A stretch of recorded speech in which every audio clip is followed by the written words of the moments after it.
quinta unidad, que es sobre la memoria y el lenguaje. Para darles una breve explicación de lo que va a consistir el módulo, el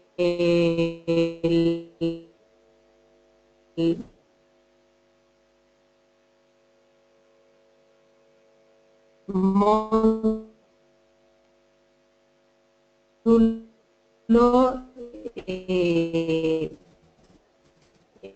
en realidad tiene, bueno, 3 unidades. En la primera vamos a ver todo lo que es memoria. En la segunda vamos a ver un posgrado en, bueno, en terapia familiar en Italia.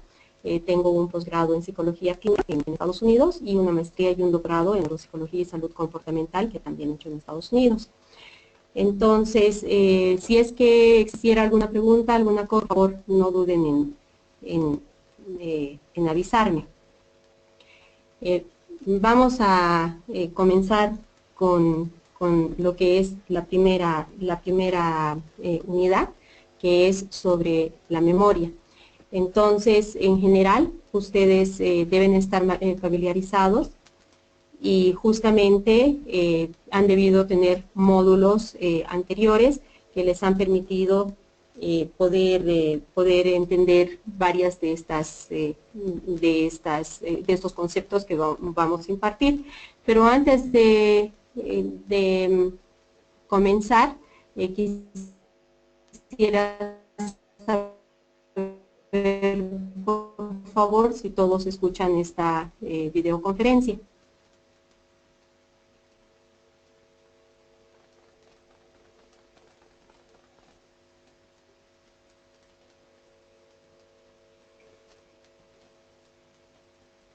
Hola.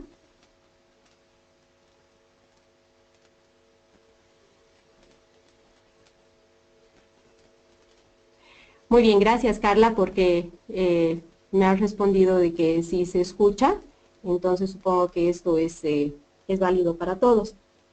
Entonces, bueno, la neuropsicología tiene antecedentes históricos que van ya en realidad, van hace mucho tiempo, desde el siglo pasado o incluso antes.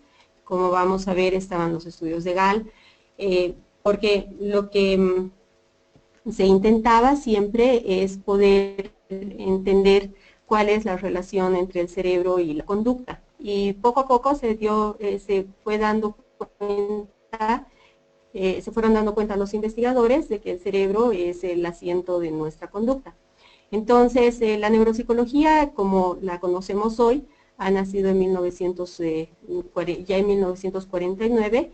Hebb ha escrito, ha sistematizado un libro que ha titulado The Organizational Behavior, Neuropsychology Theory. Entonces, donde realmente explica o va sistematizando el estudio de la neuropsicología.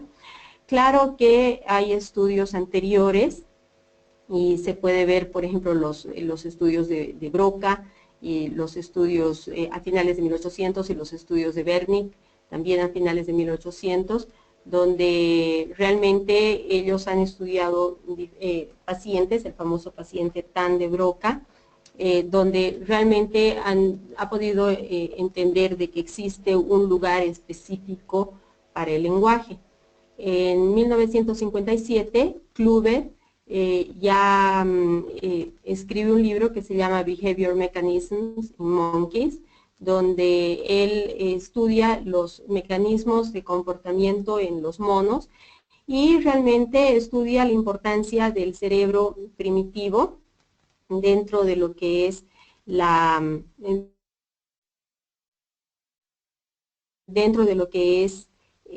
posibilidad de poder enfrentarnos a diferentes conductas.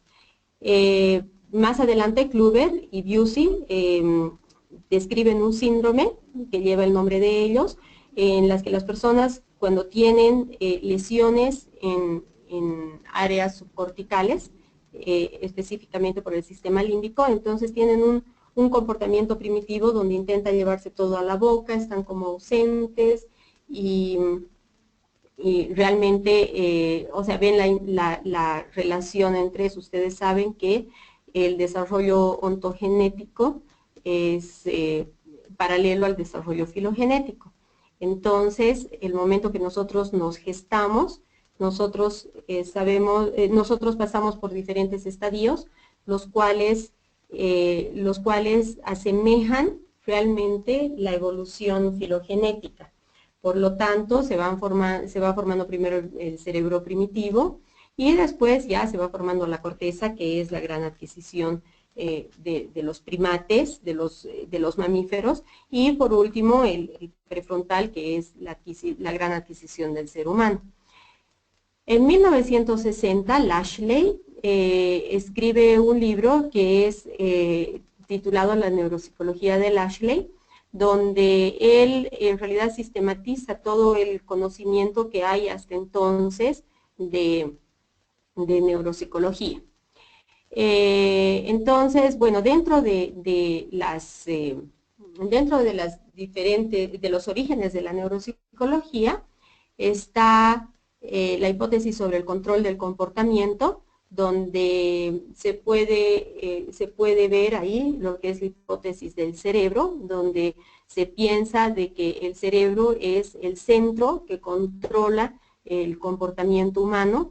La hipótesis del corazón, donde se piensa de que es en el corazón donde se controla el comportamiento humano. Entonces de ahí viene el poner corazones, ¿no? Cuando, por ejemplo, estamos enamorados o decimos, bueno, tengo el corazón en la boca, ¿no? Entonces de ahí viene todo eso. Y la hipótesis de la neurona, donde se la sistematiza o se la aísla, perdón, como la unidad principal del sistema nervioso. Entonces, paradójicamente, en realidad quien ha aislado a la neurona como la unidad del sistema nervioso es Sigmund Freud. Freud hacía muchas hacía muchas disecciones, perdón, y él ha estudiado, él era neurólogo, como ustedes saben. Entonces, lo primero que ha hecho es ir estudiando el tejido nervioso, y es ahí donde él ha podido aislar la neurona como la unidad del cerebro. Bueno, tiene otras contribuciones también a la neuropsicología, aunque no están tan difundidas. Entre 1758 y 1828 ha vivido el frenólogo Joseph Gall, quien en realidad ha localizado diferentes áreas del cerebro donde pensaba que existían diferentes potestades que nosotros tenemos. Es de Gall que tenemos la herencia de, por ejemplo, decir, bueno, o sea, tenemos 3 dedos de frente, somos personas más inteligentes, ¿no? Porque Gall decía de que ahí en el prefrontal estaba la inteligencia.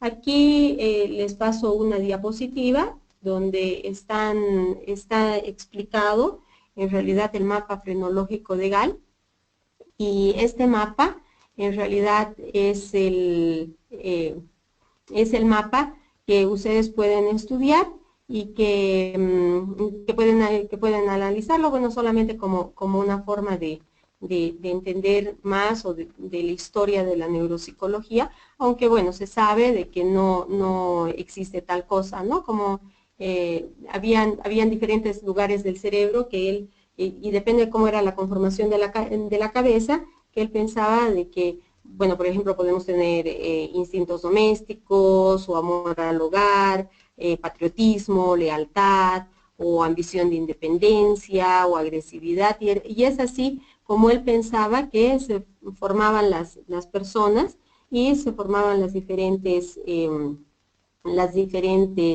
características del ser humano, ¿no? Entonces, bueno, hay áreas que se ocupaban de la autodefensa, o que él pensaba ¿no? Que si son más grandes, entonces tenemos más tendencia a la autodefensa, a la valentía, a la pugnacidad, o tenemos reticencia, cortesía, sentimientos de protección o agresividad. ¿No? Tenemos, por ejemplo, había otra parte que se ocupaba de la esperanza, del presente y del futuro. Y entonces, bueno, habían otras áreas que se ocupaban de las cualidades mentales superiores, pero en realidad lo que él decía es de que en el prefrontal se acuñaba lo que es la inteligencia. Entonces cuanto más grande era nuestra frente, cuanto más grande era el prefrontal, entonces tanto más grande era nuestra capacidad intelectual. De 1794 a 1867 ha vivido Florence, que era un neuropsicólogo que era un médico, bueno, en esa época, que hizo muchos experimentos con animales. En 1836, Mark Dax ha podido identificar por primera vez que los trastornos del habla se dan por lesiones del hemisferio izquierdo.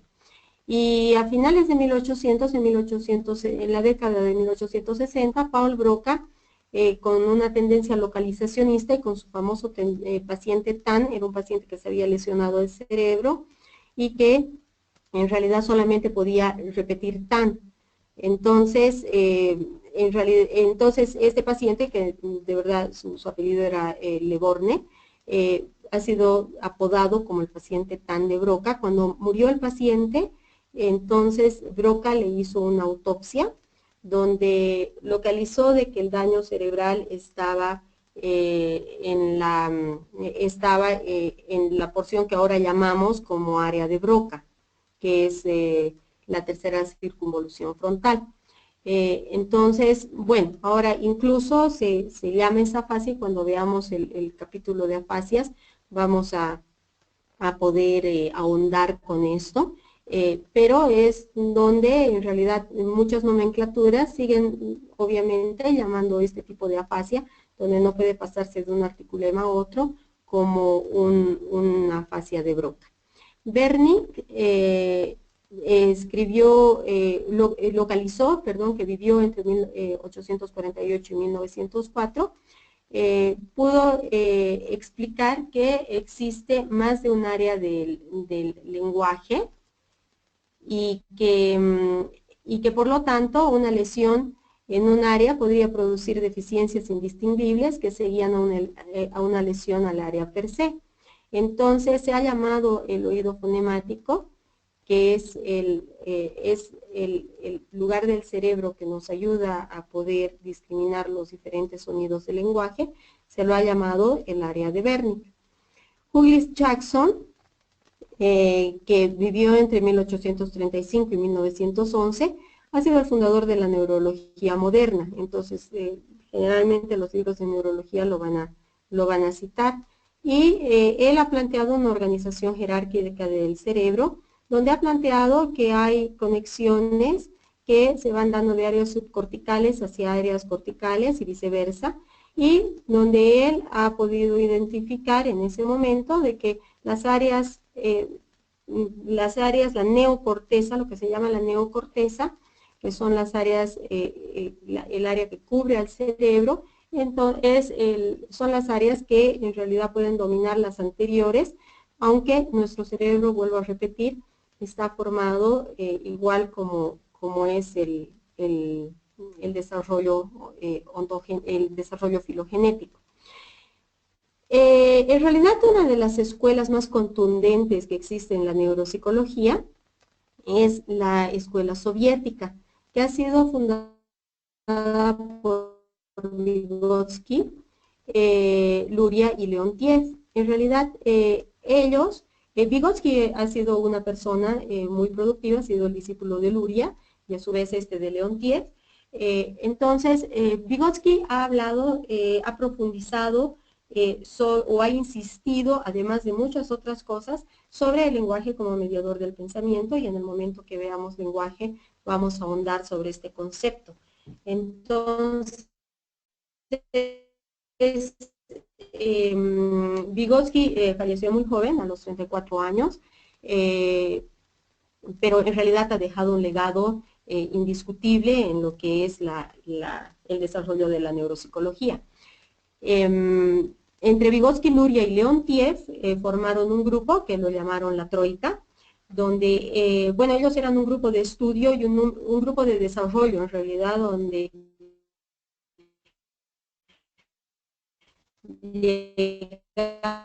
a desarrollar lo que ahora conocemos como neuropsicología. Es una de las escuelas más fuertes, que son justamente la rusa, fundada por estos tres personajes, y la escuela americana, que ha sido en realidad fundada por dos fonoaudiólogos, por Douglas y por Kaplan. Ellos en realidad, bueno, han sido posteriores a estos tres grandes de la neuropsicología que han fundado en realidad la neuropsicología. Luria tiene muchos estudios, ustedes deben estar familiarizados con el cerebro en acción, con el libro El cerebro en acción, con el libro Lenguaje y pensamiento, con el libro La mente del mnemónico, que es un libro que tiene mucho que ver con lo que vamos a ver ahora, es donde Luria estudia a un paciente que justamente su problema era que no podía olvidar. Entonces, Luria estudia ese gran personaje que no podía olvidar y que recordaba todas las cosas. Luria estudia la manera como él recordaba, que era una manera muy sui generis en realidad. Él tenía una manera de recordar donde, por ejemplo, asociaba palabras con imágenes que él había visto, y entonces él recordaba todo. Entonces, bueno, Luria finalmente le enseña a olvidar. ¿Cómo? Le enseña a olvidar escribiendo aquellas cosas que quiere olvidar, escribiéndolas en un papel y botándolas a la basura. Leontiev tiene muchos estudios sobre el desarrollo, especialmente sobre el desarrollo de los niños. Hay otros grandes de la neuropsicología soviética que tienen estudios parecidos, como Galperín, por ejemplo, que ha sido discípulo de Leontiev, tiene estudios parecidos. En realidad, lo que nosotros conocemos hoy como neuropsicología, la base más contundente está dentro de la neuropsicología soviética.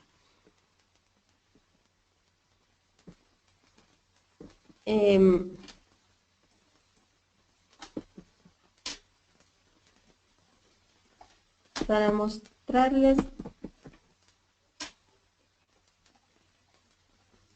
¿me están escuchando todos?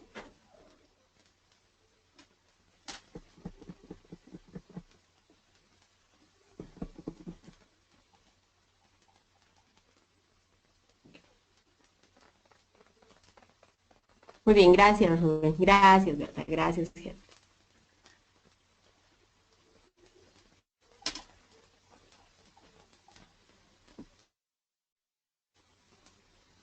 ¿Tienen alguna pregunta hasta aquí?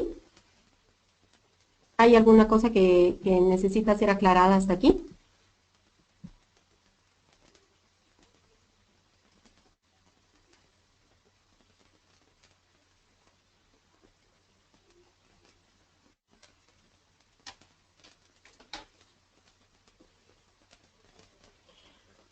Bueno, vamos a continuar entonces. Se han hecho varios intentos acerca de cómo se puede en realidad hacer un modelo de división del cerebro para que pueda ser comprendido por todos. Entonces, uno de los más utilizados es el de Brodmann, y generalmente van a leer seguramente en muchos libros, van a leer la localización respecto a Brodmann. Entonces, aquí tienen una lámina que les orienta acerca de las diferentes áreas de Broca, tanto del hemisferio, de Brodmann, tanto del hemisferio derecho como del hemisferio izquierdo. Y seguramente nos vamos a referir a estas áreas durante el curso del módulo. Para recordarles un poquito, en realidad la unidad inicial del cerebro es la neurona.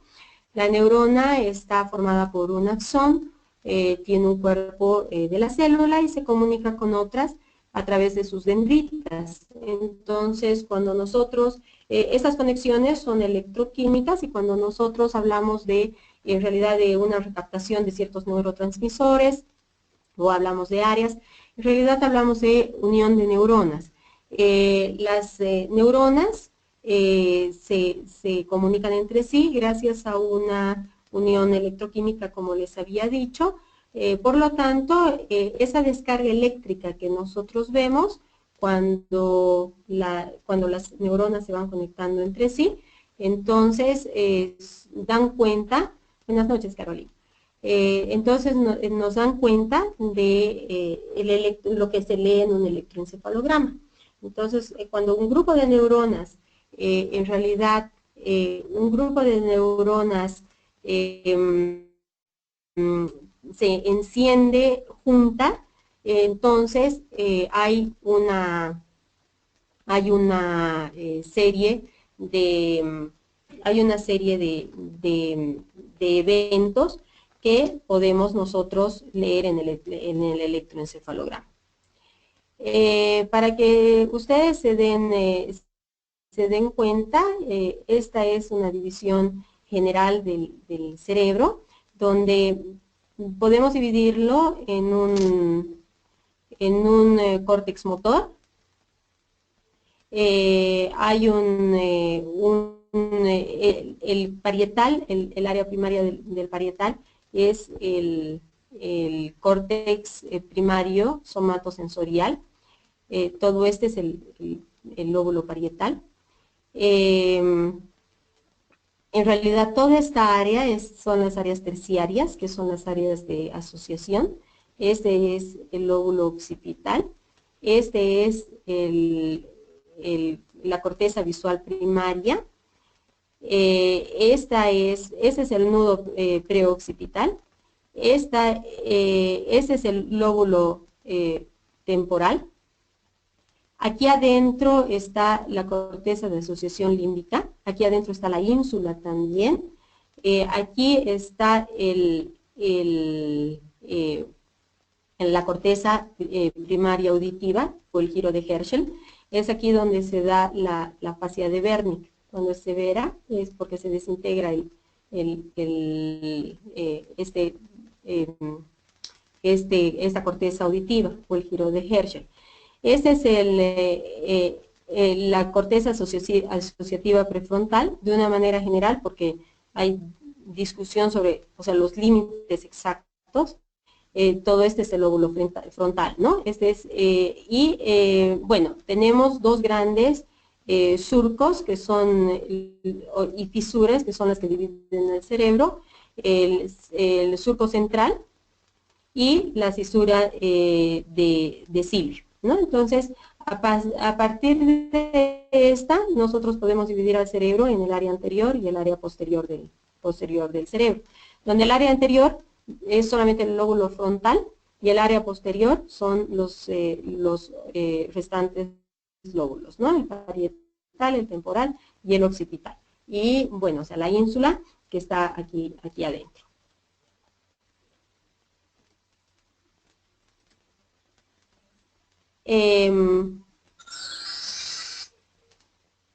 Bueno, entonces, como les había explicado, Luria ha sido el padre de la neuroscopía junto con Vygotsky, pero Luria ha ido sistematizando el cerebro. Entonces se ha identificado 3 unidades funcionales que son muy importantes. Entonces, la una es la unidad para regular el tono, la vigilia y los estados mentales, que es básicamente el prefrontal. Es muy importante que tengamos esto en cuenta. En segundo lugar, está la unidad para recibir, procesar y almacenar la información. Y aquí está la unidad para regular el tono, la vigilia y los estados mentales está aquí, y la unidad para programar, regular y verificar la información son los lóbulos frontales. Entonces es bien importante que tengamos eso, en cuenta. Entonces, dentro de la lesión, dentro de lo que es la lesión cerebral,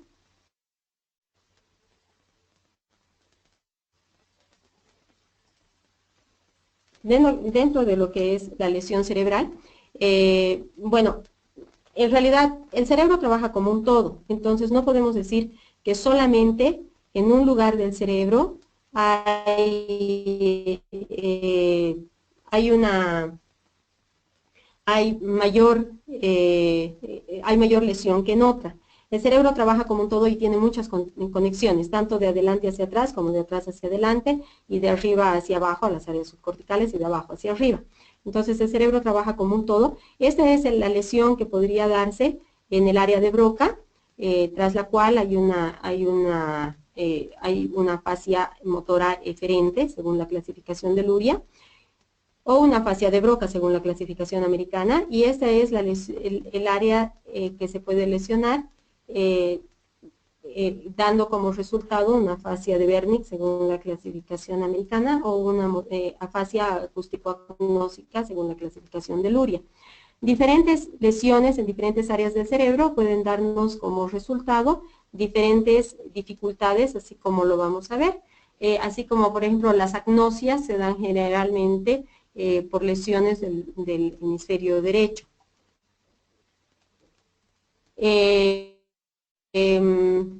Como pacientes modelo que se utilizan para poder estudiar todas estas lesiones, está el paciente Le Borgne, el paciente TAN que les había hablado de Broca, el paciente Phineas-Gage, que es un paciente que a finales de 1800, cuando se estaba construyendo, estaban construyendo un ferrocarril en Estados Unidos, él recibió una dinamita que atravesó desde que le atravesó desde le atravesó el ojo izquierdo hacia el cerebro, y entonces, bueno, se fue a la enfermería o a la posta en ese momento, se fue caminando porque no había perdido, y aparentemente no había perdido ninguna de sus facultades.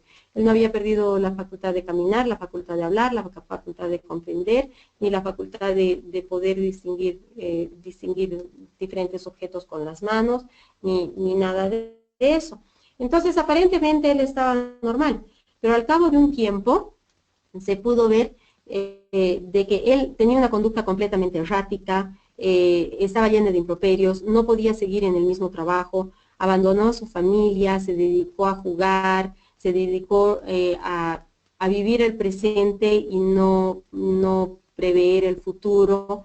Entonces, bueno, o sea, gracias a este paciente y estudiando aquello que este paciente le ocurrió, Damasio, por ejemplo, ha escrito su libro El error de Descartes, que lo empieza hablando de Phineas-Gage, y también se ha podido entender la importancia, en realidad, de la regulación de la conducta, ¿no? Que se da gracias al prefrontal, que es la unidad que regula los estados mentales.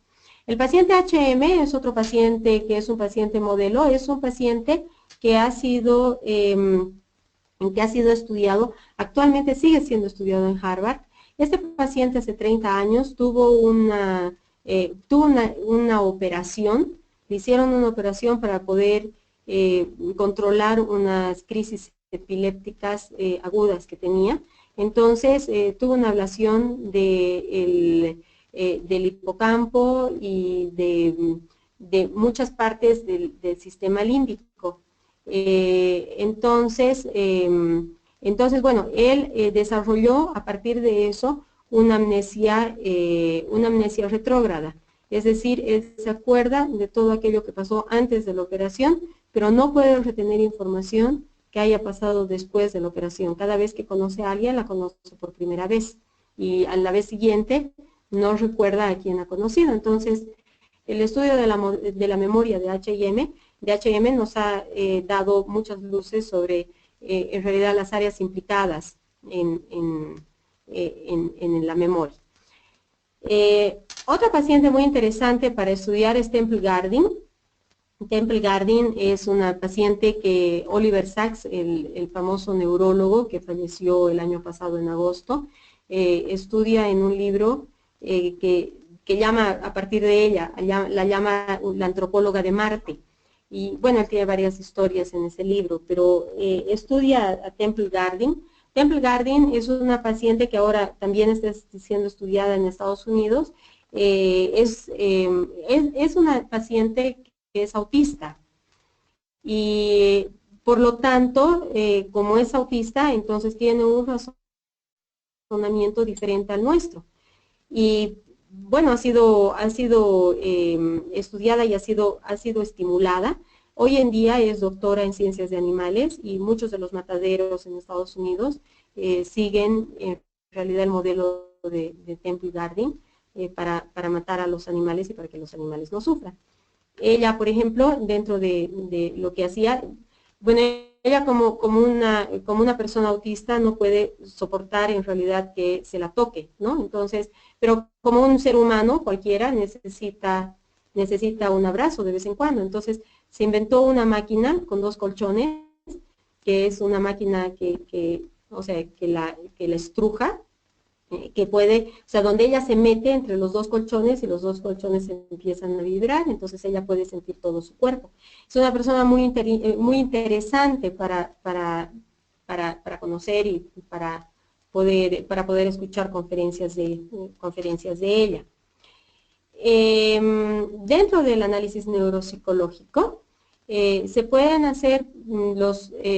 utilizar procedimientos psicométricos que, o sea que en realidad utilizan baterías neuropsicológicas estándar y de esas no hay muchas en realidad, donde tienen ciertos parámetros, donde hay ciertos parámetros que son los de normalidad, ¿no? Entre comillas, lo que deberíamos nosotros hacer, y aquello que sale de esos estándares.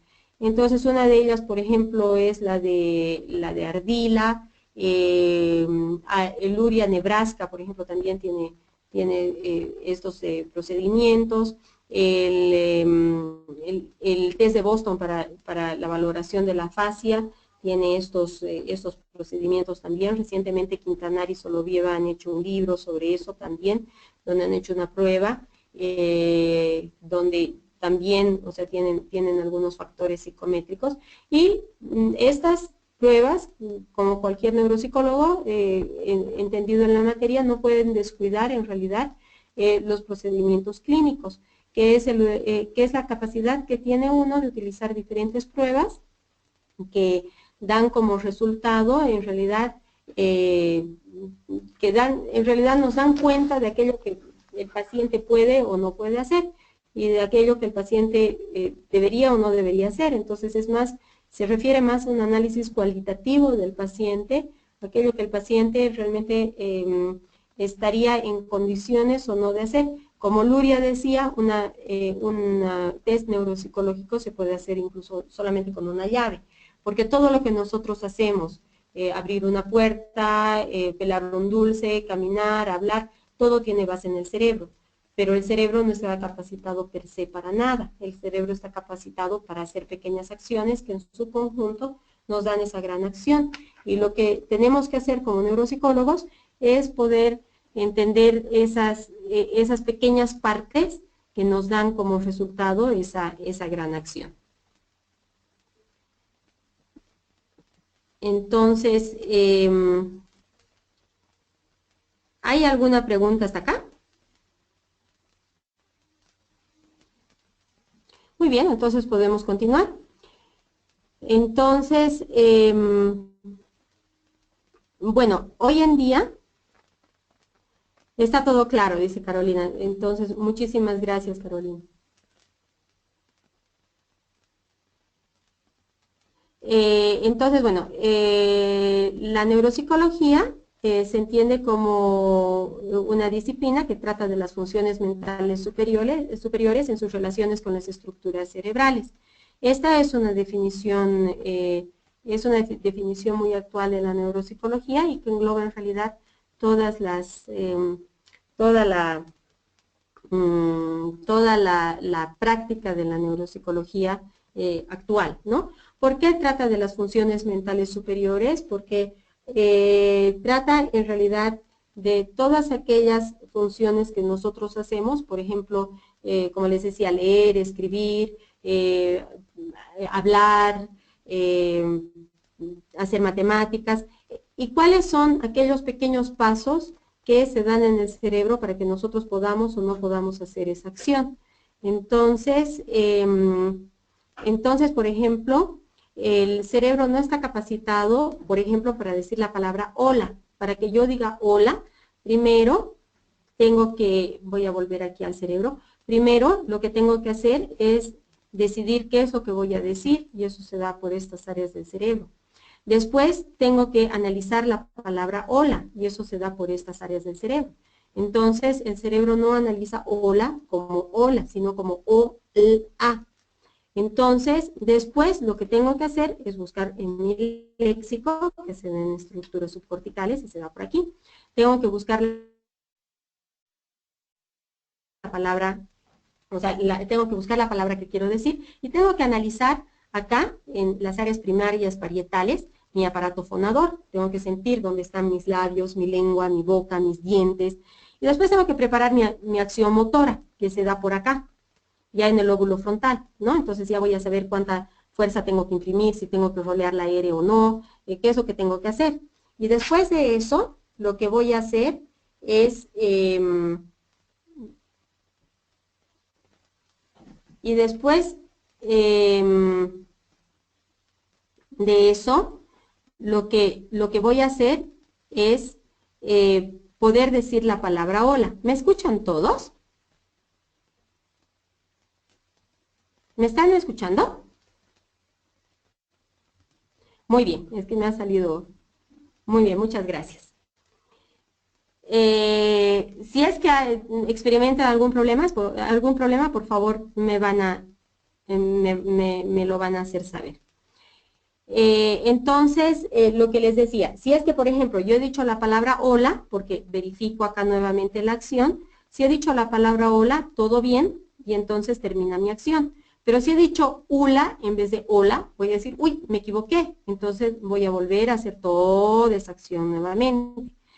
Asimismo, si yo, por ejemplo acá, si yo no puedo, por ejemplo, discriminar la palabra como o, l, a, sino que se me es indistinto el o, l, a o el o, t, a. Entonces, lo que hago simplemente es, bueno, voy a decir ota y voy a terminar la acción y voy a pensar de que he dicho bien, aunque el otro seguramente no me va a entender. Ahora, si el otro me dice ota, de repente no voy a responder porque no lo voy a entender como hola, ¿no? Entonces, son estos pequeños pasos, cualquiera de estos pequeños pasos que puede romperse el momento que tenemos alguna dificultad. Lo mismo pasa con la lectura y la escritura, por ejemplo. Entonces, por eso es de que dentro de neuropsicología y principalmente, salvo que tengamos por fines no institucionales que poner etiquetas, de verdad es de que no, o sea, no sería dable, o sea, poner un rótulo así como tal de déficit de atención, de dislexia, ¿no? O sea, esos rótulos como tal, sino que, o sea, si hay, por ejemplo, en la dislexia, por ejemplo, lo que se habla de lo que se llama dislexia, hay una dificultad ya sea visoespacial, por lo cual roto la B y la D, por ejemplo, o hay una dificultad fonológica. Entonces, de repente, o sea, tengo alguna dificultad en discriminar diferentes sonidos, entonces escribo como hablo. Lo mismo que pasa cuando hablamos un idioma extranjero que tenemos acento, es porque lo hablamos como lo escuchamos. Entonces, como lo escuchamos mal, entonces lo hablamos mal. Entonces, o tenemos cierto acento, ¿no?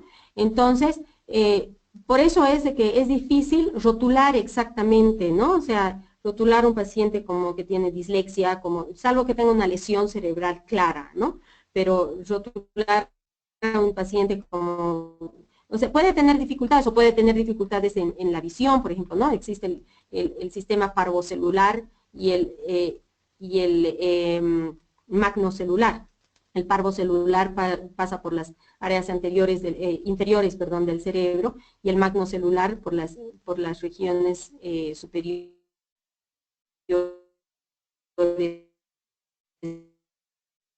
del cerebro. Entonces, el magnocelular, lo que nos permite es distinguir elementos a colores rápidos, y el parvocelular nos permite distinguir elementos en blanco y negro, pero rápidos. Probablemente el niño que nosotros etiquetamos como disléxico tenga un problema en el sistema parvocelular o el sistema magnocelular.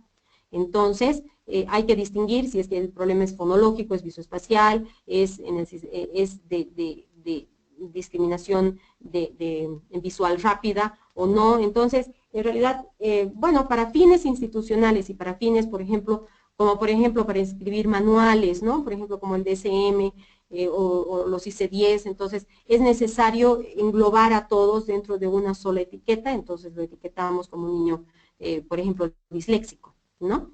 Entonces, bueno, esa era la definición de la neuropsicología.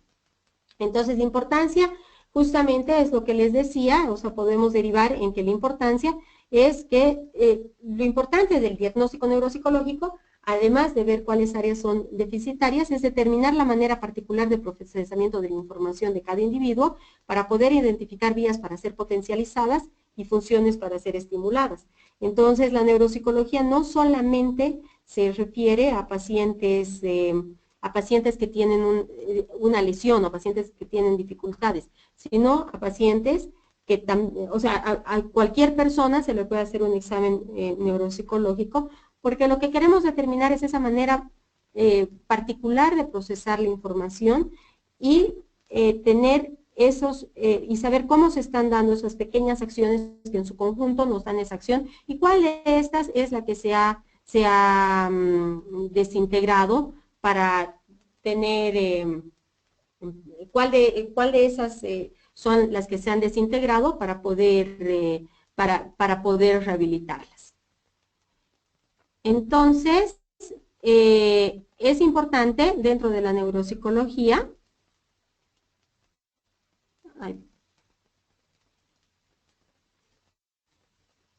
perdón.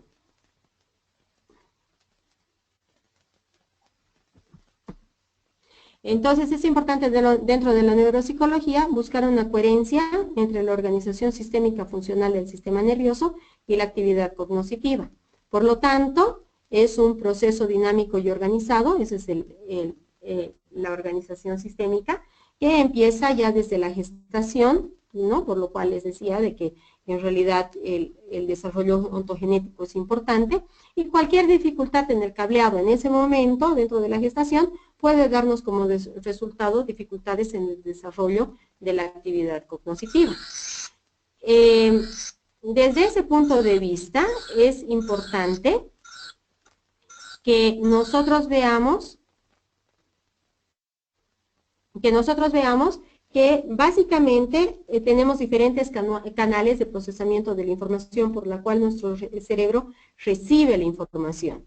Tenemos el canal visual, el canal táctil, o sinestésico, el canal auditivo, que puede ser ya sea no verbal como verbal. Y todo este procesamiento puede ser secuencial o simultáneo, ¿no? El cerebro trabaja como un todo, y esas son las formas como nos puede llegar la información. Desde ese punto de vista, entonces, ¿cómo nosotros procesamos la información? ¿No? O sea, todo este bagaje es importante para poder entrar, si no alcanzamos ahora, entonces, para poder ir entendiendo todo este módulo, ¿no? Y seguramente ya han visto mucho de esto en los módulos anteriores. Seguramente han visto esto en el módulo de diagnóstico, y seguramente, bueno, en el primer módulo y en los módulos anteriores que han visto, porque es importante realmente entender cómo procesamos nosotros la información. Tenemos una estructura de estímulos que nos llega a través de las sensaciones. ¿Por qué es importante saber esto? Porque cuando veamos las amnesias también vamos a entender de que hay una amnesia cuando nosotros no podemos detectar los canales sensoriales. Entonces, tenemos que tener una activación adecuada que se da por la formación reticular, que es la primera unidad funcional del cerebro, tal como les explicaba en el cuadro de Luria, ¿no? O sea, que era uno de los primeros que veíamos. Que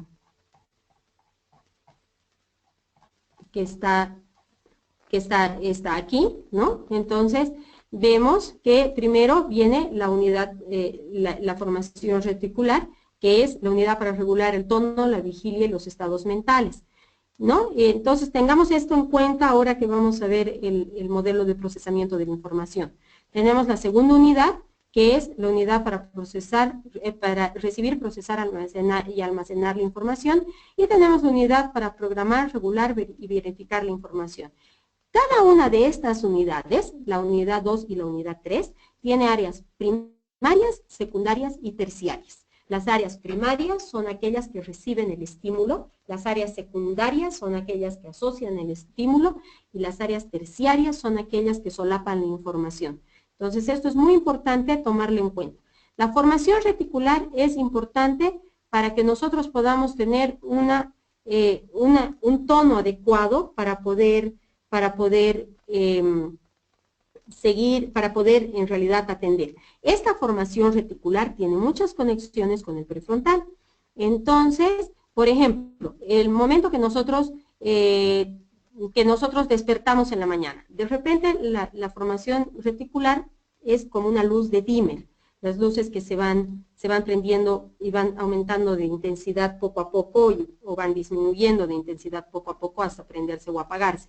Entonces, la formación reticular de repente todavía está apagada, pero viene el prefrontal y dice, no, me tengo que levantar porque tengo que ir a trabajar, por ejemplo, ¿no?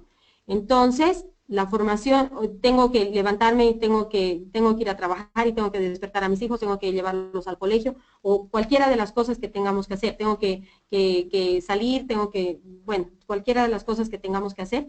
Entonces, manda señales a la formación reticular y la formación reticular se activa cada vez más, ¿no? Lo mismo, ¿por qué necesitamos en realidad silencio para dormir? ¿No? O sea, ¿por qué apagamos las luces cuando nos dormimos? Porque lo que queremos es apagar el prefrontal para que esta formación reticular se apague y podamos en realidad dar paso al sueño. ¿Qué es lo que pasa en el sueño? En el sueño el prefrontal en realidad se desactiva, descoordina el resto del cerebro. El prefrontal es como el director de orquesta y el resto del cerebro es como la orquesta. Entonces, lo que pasa mientras dormimos es que el prefrontal en realidad se desactiva y cada una de las diferentes áreas del cerebro tiene neuronas que van, o sea, tiene grupos de neuronas que van prendiéndose aleatoriamente. Entonces, por eso los sueños a veces son tan incoherentes, ¿no? Entonces, bueno. Ahora, para seguir con este cuadro del procesamiento de la información, ante una estructura de estímulos, que como hemos visto puede ser visual, puede ser ya sea auditiva, verbal o no verbal, o puede ser sinestésica, tenemos una correcta activación todo el tiempo de nuestra formación reticular, por eso estamos aquí ahora y no estamos durmiendo, por ejemplo. Y esta activación de la formación reticular está en constante comunicación con el área frontal, que es la que programa, regula y verifica la actividad. Y entonces, o sea, constantemente tenemos nosotros ese tono, ¿no? Por eso es que no nos dormimos. Cuando estamos en un ambiente de repente muy laxo, ¿no? De repente las luces son muy tenues, entonces que nos invita a dormir. Entonces, permitimos que nuestra formación reticular en realidad se desactive, ya vamos desconectando el prefrontal y nos dormimos. Entonces, ¿qué es lo que hacemos? Lo que hacemos es, ante la estructura de estímulos, vamos recabando la información de nuestra memoria a largo plazo, tenemos una memoria a corto plazo, como vamos a ver ahora, que nos permite retener cierta información y manipularla en la memoria operativa, como lo vamos a ver más adelante, y que nos permite poder en realidad rotar imaginariamente esa información y manipular esa información. Y después, este estímulo se proyecta, ¿no? O sea, se proyecta en las diferentes áreas. Como les decía, cada una de las unidades funcionales tiene 3 áreas. La primera es de proyección, la segunda es de asociación del estímulo y la tercera de solapamiento de información. Entonces, proyectamos el estímulo, ¿no? Por ejemplo, si yo veo algo, por ejemplo, si yo veo una naranja, entonces se proyecta en mi occipital. Asocio el estímulo, asocio de repente con el olor, con el sabor, ¿no? O sea, ya lo integro. Y después ya solapo la información, o sea, lo integro a otras características de esa naranja, que es que es lo que en realidad viene de la percepción de otras áreas del cerebro, por ejemplo, del temporal o del parietal, ¿no? O sea, por ejemplo, en el caso de la naranja, por ejemplo, del parietal, entonces voy a sentir la naranja o de mi bulbo olfatorio. Entonces voy a solapar esta información. Y toda esta tarea se da simultáneamente, ¿no? Entonces se da en milésimas de segundo. Después de eso, lo que yo voy a hacer es seleccionar uno de los mediadores cognitivos que voy a utilizar, ya sea verbal, auditivo o sinestésico, ¿no? Y como les decía, en realidad voy a analizar primero esa información en las áreas correspondientes de mi cerebro. Y después recién voy a dar una respuesta, ¿no? O sea, la respuesta se da, en realidad es el prefrontal, es el área 4, el área motora, es el canal efector del cerebro, es lo único que podemos ver, es la conducta, ¿no? Es lo único que podemos ver del ser humano. Después no podemos ver nada más. O sea, sabemos si habla o no, porque le preguntamos si habla, o sea, vemos si está hablando o no. Entonces, eso es lo único que voy a poder ver y entonces voy a ver cuál es la respuesta y esta respuesta se va a verificar, va a ir verificándose constantemente. Si está bien, entonces ahí termina la acción y si no, entonces voy a volver a hacer todo este proceso para poder continuar con la acción. Entonces, ¿hay alguna pregunta hasta aquí? ¿Está todo bien? Entonces podemos pasar a una de las, en realidad a una de las funciones cognitivas. Perdón, antes de eso quiero recalcar que, bueno, todo está bien, muchas gracias. Vamos a seguir entonces. Quiero recalcar que toda esta organización tiene una mediación de afectividad importantísima. Entonces, primero está la codificación del estímulo y después está la decodificación del estímulo, que va a ser la respuesta, ¿no es cierto? O sea, que va a terminar en la respuesta. Pero toda esta actividad tiene una mediación emocional importantísima. Damasio, que es uno de los mayores exponentes de la neuropsicología, de la neurología de nuestros tiempos, es uno de los mejores neurólogos de nuestros tiempos, escribió varios libros y entre ellos escribió un libro muy importante que se llama El error de Descartes. El error de Descartes es un libro, me acaban de decir de que hay problemas con el audio. Voy a reportarlo a la UMSA, porque por favor, si es que me están escuchando en la UMSA, por favor, que hay problemas en el audio y cómo se puede hacer para que esto sea más fluido. Espero que por favor lo arreglen. De la UMSA me responden que el audio está normal. Entonces, por favor, si es que alguno de los participantes experimenta dificultades en el audio, entonces revise por favor su conexión a internet o el audio de la computadora en la que están escuchando. Entonces, toda esta dificultad, este procesamiento de la información está muy mediado emocionalmente. Entonces, como les estaba diciendo Damasio en su libro El error de Descartes, en realidad lo que él hace es, empezando con una introducción sobre lo que ocurrió con Phineas Gage, por ejemplo, porque con Phineas Gage en realidad todo estaba bien menos afectividad. Entonces, él hace una introducción sobre eso y hace un estudio sobre eso, y lo que él en realidad va viendo es de que, en realidad va concluyendo es que nosotros cognitivamente vamos respondiendo ante diferentes estímulos que nosotros sentimos en nuestro cuerpo. Pero nosotros somos capaces de poder procesarlo cognitivamente. Entonces, por ejemplo, ¿qué es lo que pasa con seres que tienen, seres vivos que tienen mecanismos más primitivos? Por ejemplo, las ranas. ¿Qué pasa con las ranas? Las ranas tienen mucho miedo a las serpientes porque las serpientes los pueden comer. Entonces, cuando ven algo largo y que se mueve, se paralizan. Entonces, por ejemplo, si es que ven una manguera que se mueve, se paralizan.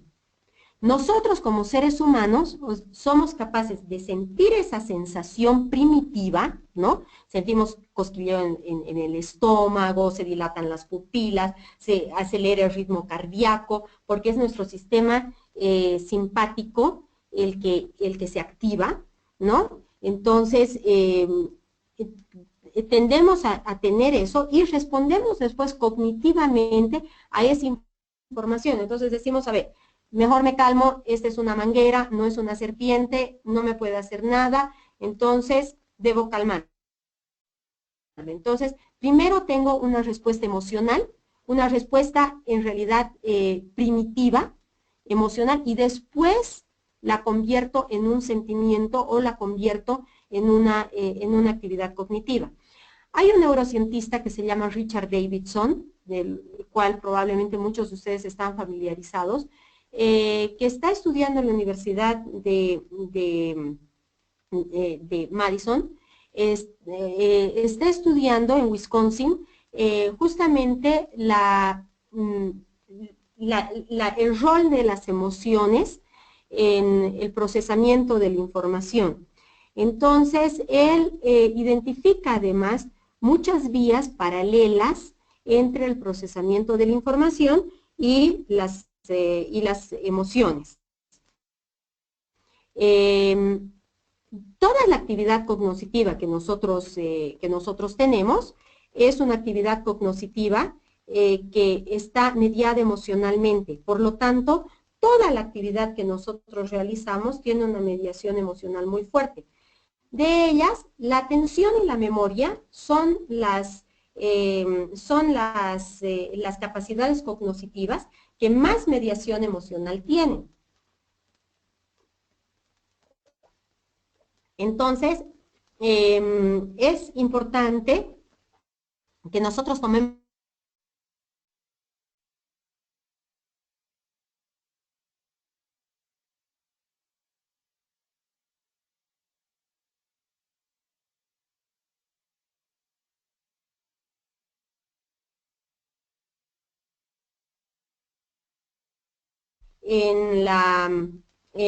para tener, por ejemplo, dificultades justamente en atender algo. Entonces, nosotros, pues, ya se ha restablecido la conexión de audio, ¿no?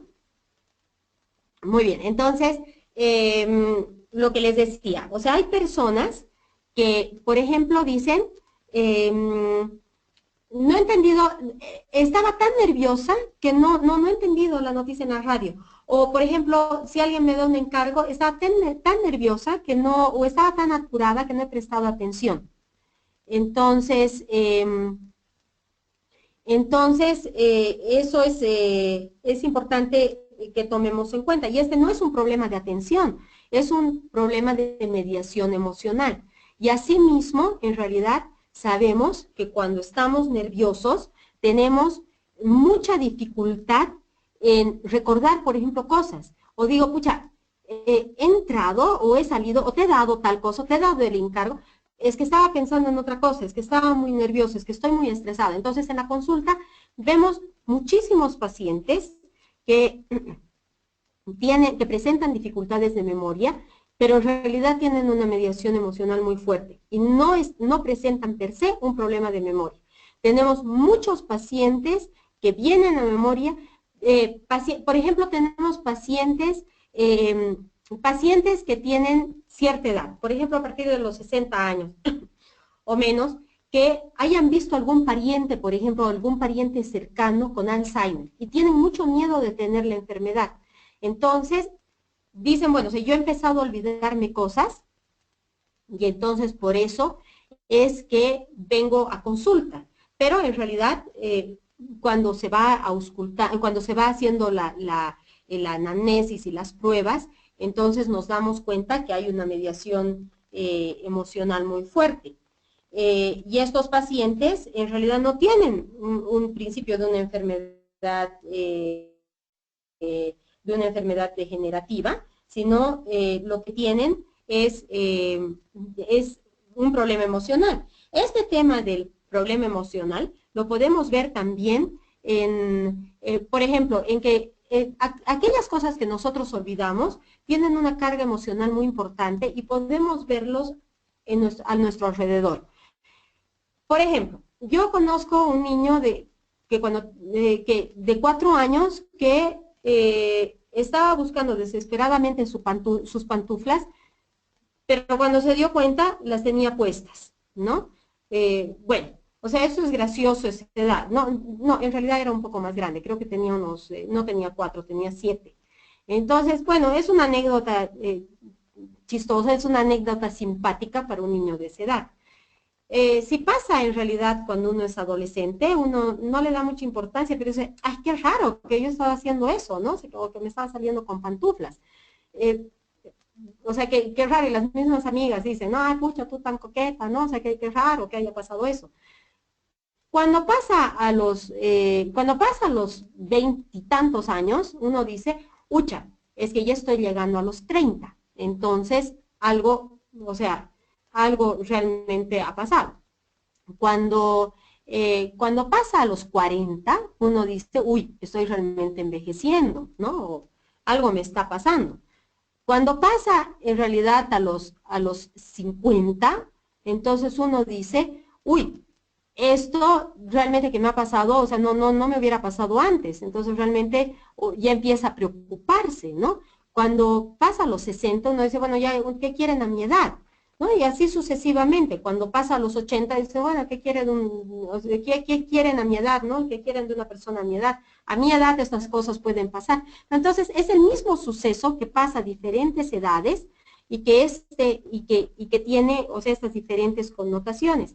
En realidad, en uno de sus libros, creo que es en el de Emoción y Estrés, el doctor Ricardo Castañón Gómez habla justamente también sobre esta connotación,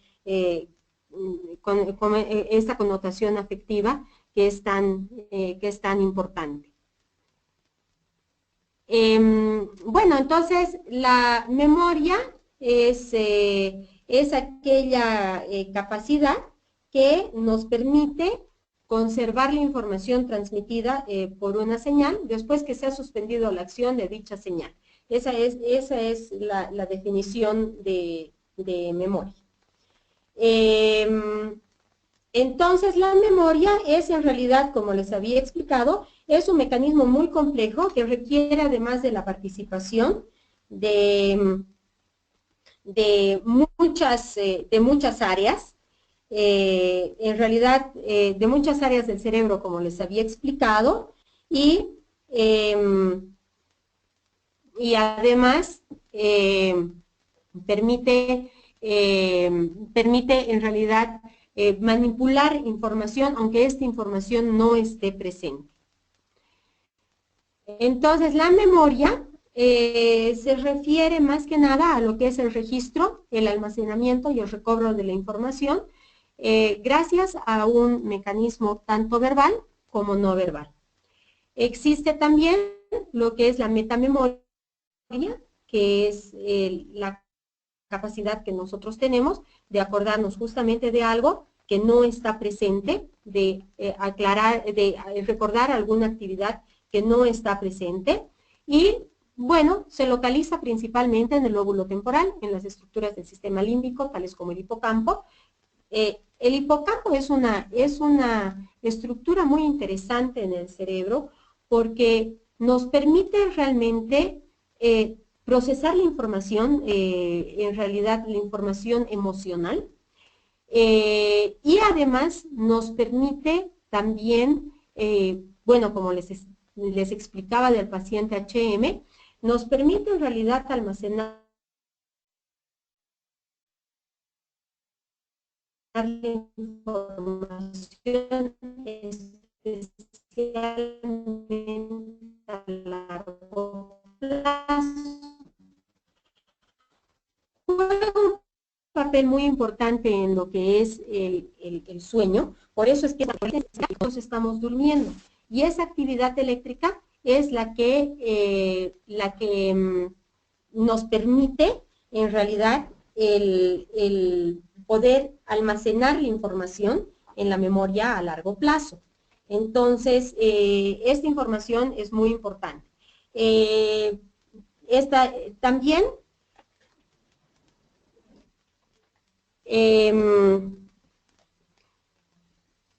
también es importante esta estructura. Es una estructura pequeña, pero es una estructura que realmente es muy, muy importante. Nos permite también, a nivel de las emociones, nos permite también entender el contexto social.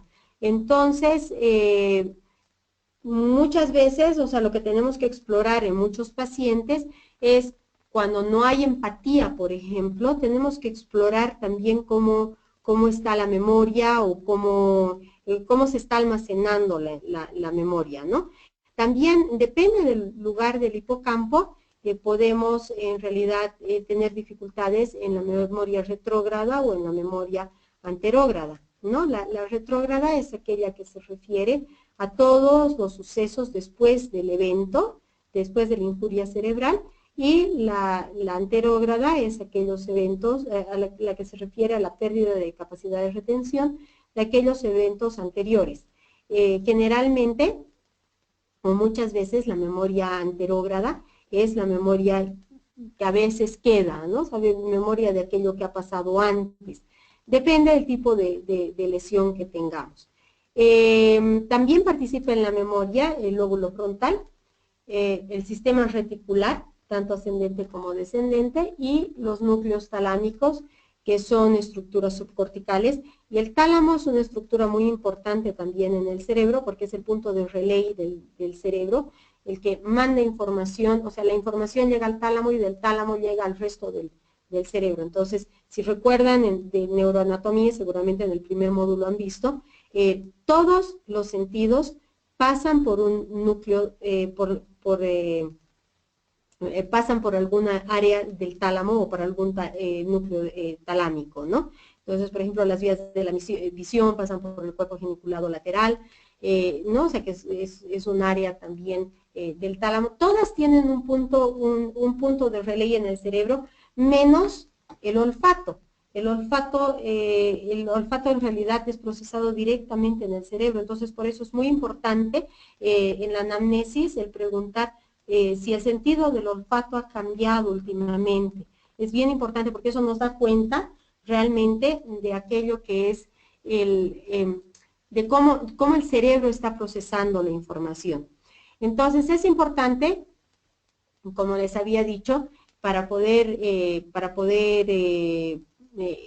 entender lo que es la memoria, es importante el poder esclarecer si hay problemas emocionales o si ha habido una disfunción o alteración cerebral. Muchas veces viene el paciente y dice, tengo problemas de memoria.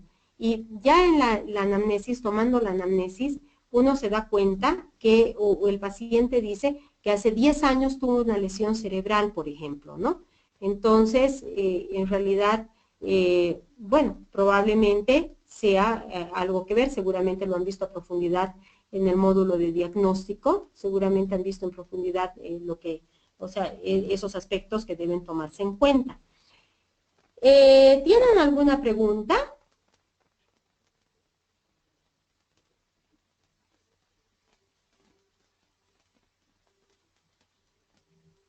¿Tienen alguna pregunta sobre la memoria, sobre el material que les he dejado?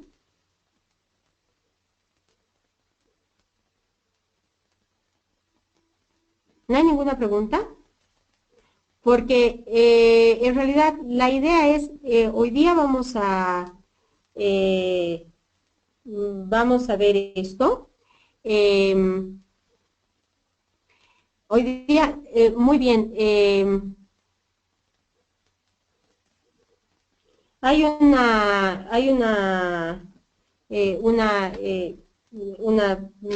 una petición de poder repetir el sentido del olfato y el cerebro. Entonces,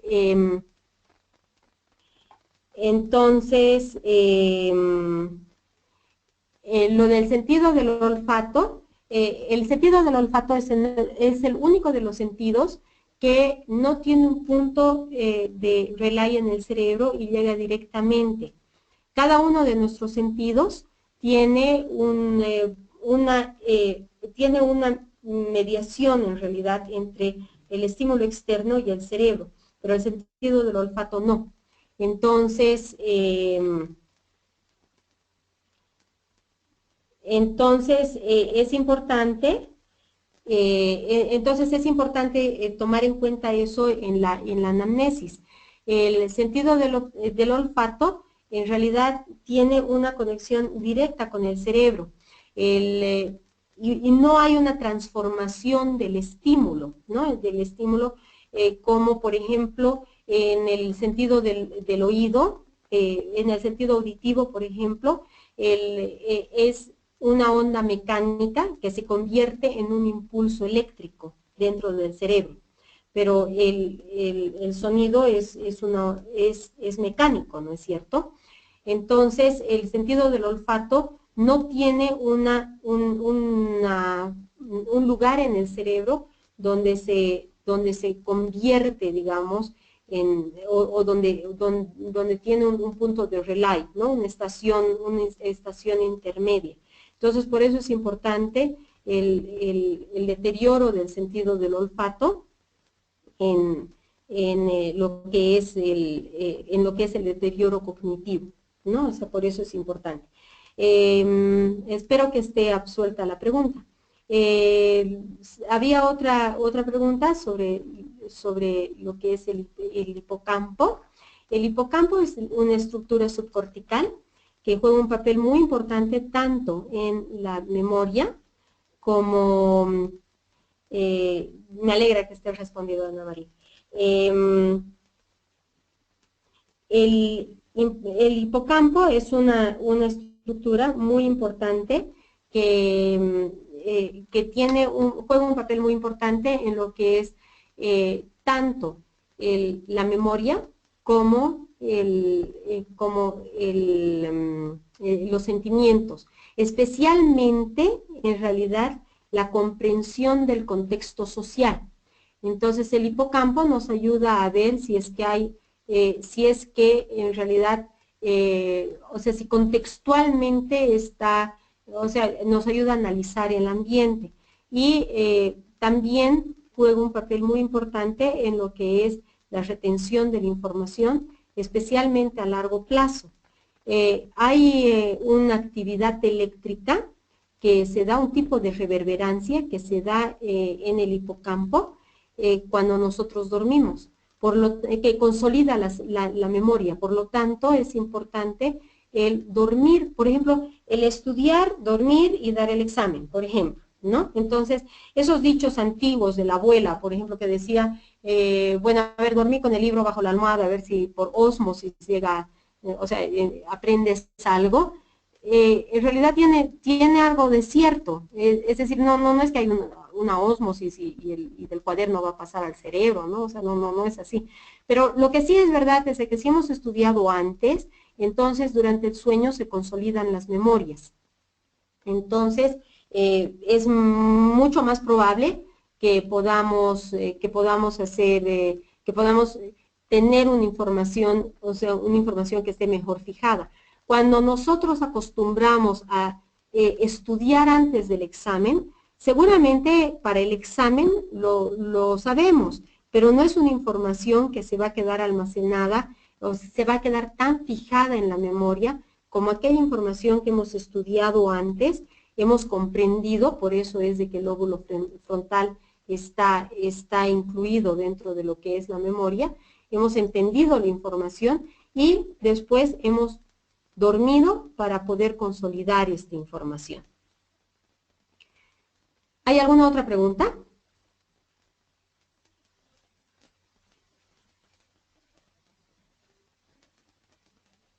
No hay por qué, Carolina. ¿Hay alguna otra pregunta?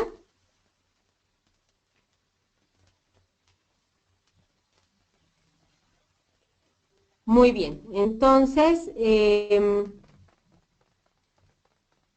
vamos a seguir un poco más y vamos a completar la siguiente sesión que tengamos, el día jueves, vamos a completar esto.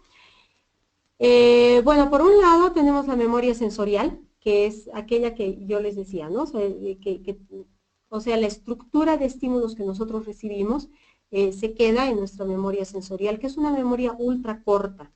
Es una percepción del estímulo con los sentidos. Es la única manera que tenemos de percibir la información, aunque la percibimos distorsionada.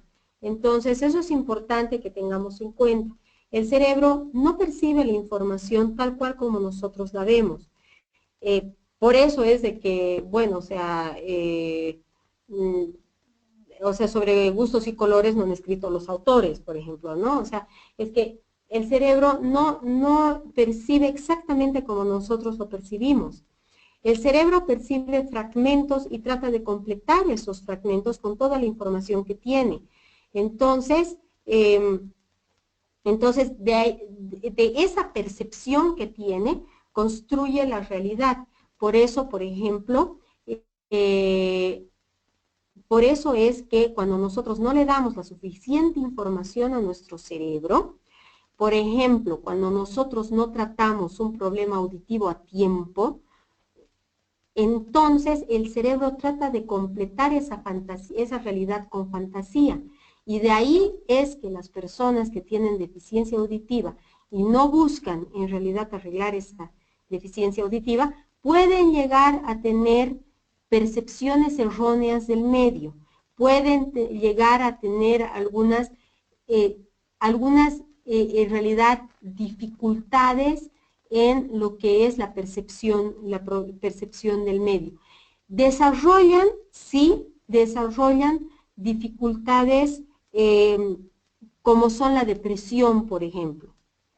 Se han hecho estudios que dicen que una persona antes de buscar ayuda por una dificultad auditiva espera más o menos 10 años y en realidad tiene hasta un 40% más de probabilidad de deprimirse que una persona que no experimente sus problemas.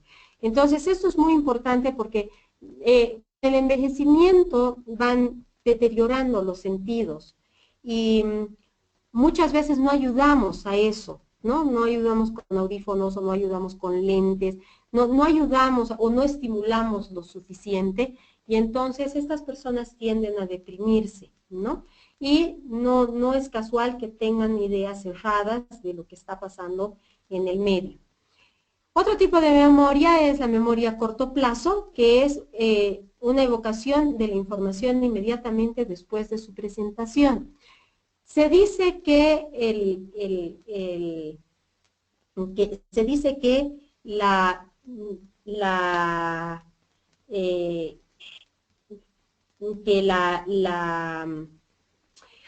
¿cómo se llama? La capacidad de memoria a corto plazo que tenemos es más o menos de 7 dígitos. No se sabe exactamente si es nuestra capacidad de memoria a corto plazo o sea, está relacionada en realidad con los números telefónicos, ¿no? Los números telefónicos tienen 7 dígitos en el mundo, ¿no? No solo en Bolivia, digamos, ¿no? Hay un código, un prefijo que es común, ¿no? O sea, en muchas ciudades, y el número telefónico tiene 7 dígitos.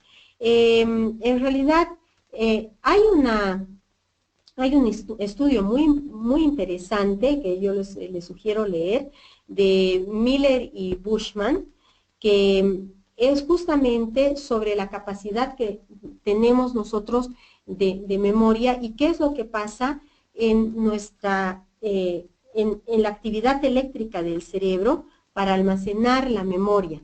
Entonces, lo que ellos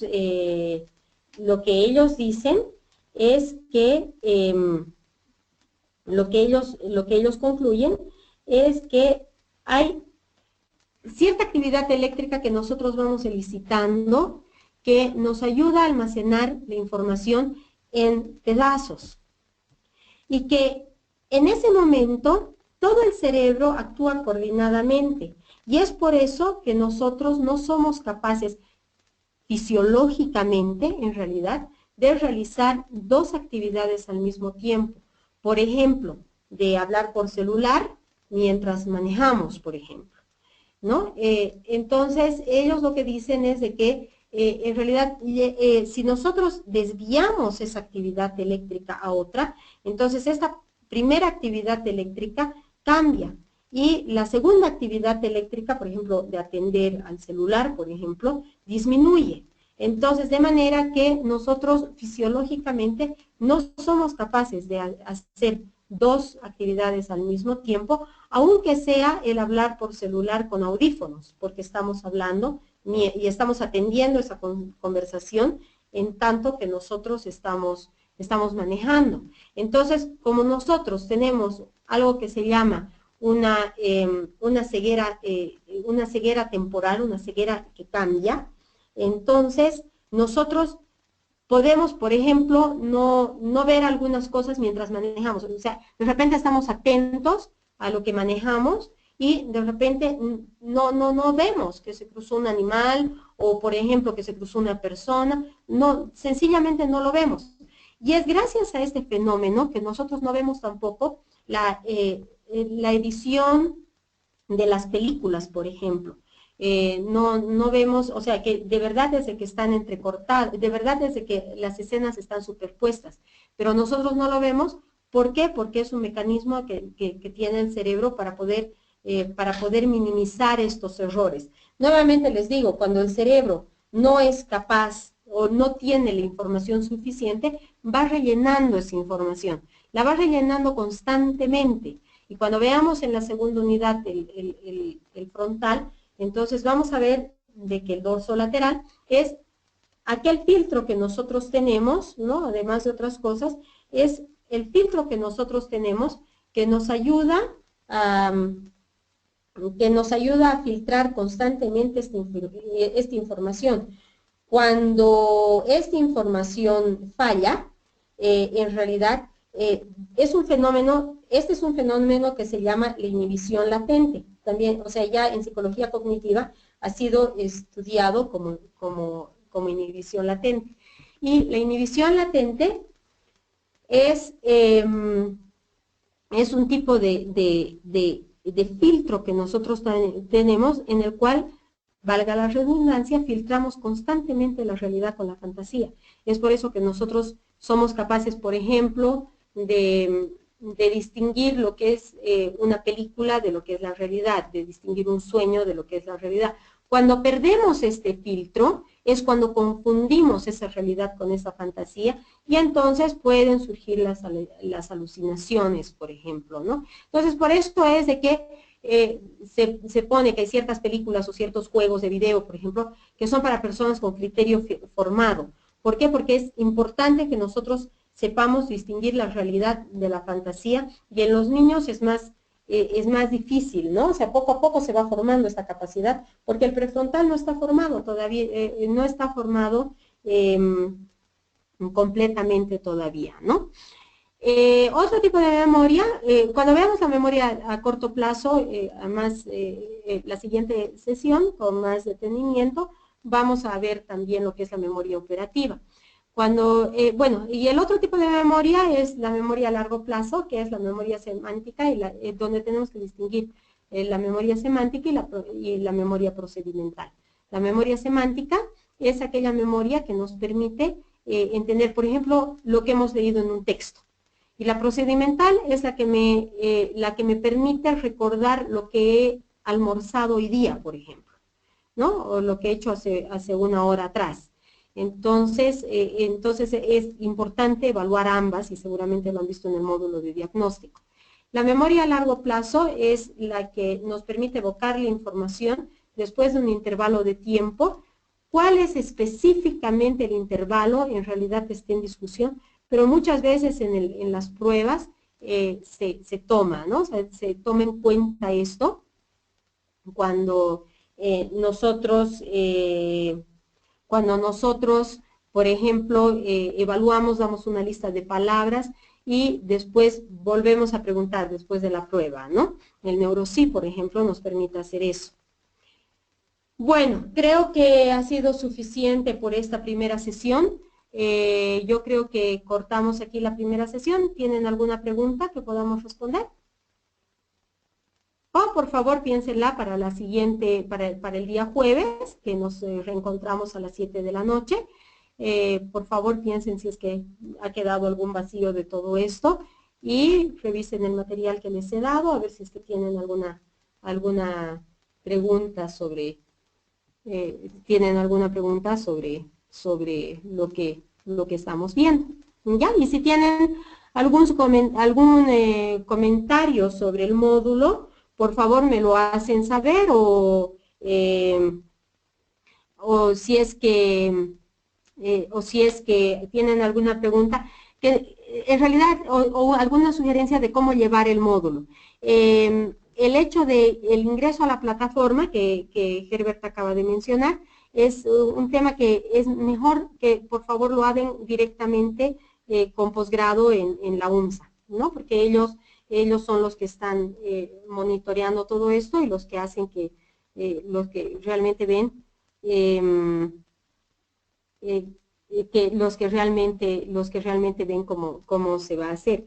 Bueno, sí se puede, en realidad Herbert, sobre el material, yo les he mandado ya todo el material, debería estar ya en la plataforma.